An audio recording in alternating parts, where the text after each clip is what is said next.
Magandang tanghali mga kapari. Ito na yung ginawa ko na tik tank. So, 2 kwarto. Ito yung sa tubig. Yun doon ng andun yung inidoro.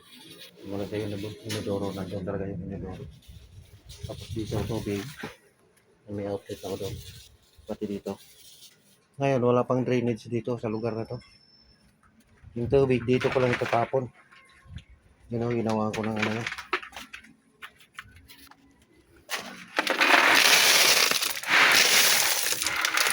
yung tubo na yan, may mga butas-butas yan.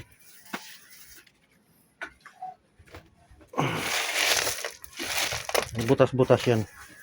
Pag lumabas yung tubig galing doon, dito. Pagdating dito, lalabas lang yung tubig dyan. So wala talaga siyang bara. Yan ang gawin din. Yan lang, buhangin ang graba ang ilagay. Para hindi siya mag-stack ang tubig.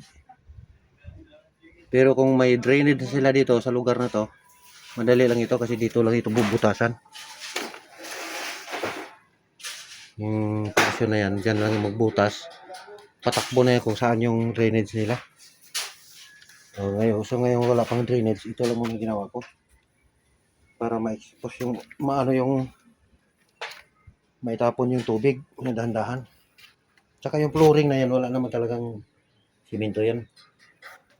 Isisip lang din yung tubig dyan. So, kung once na maglakas talagang ulan, kung mapupuno man yan, dito lang yan siya maglaro. Dito siya lalabas. Kasi yung tubo na yan, may butas-butas yan. Binatas-butasan ko yan. Ganito rin yung pagkagawa mga kapobre pag yung galing sa bubong, kung gusto niyo, kung walang matapunan sa labas, ganyan lang din ang gawin.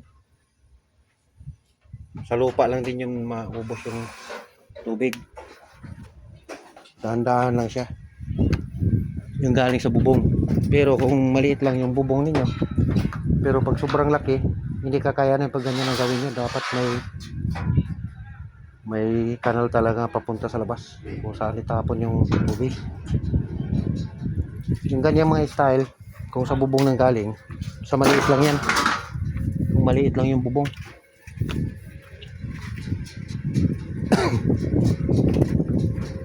Pero pag malapad yung bubong, hindi pwede yun. Yan dyan, hindi na yan napupuno kasi tatatlo lang sila dito na bahay. So hanggang dito na mga pobre. Thank you for watching.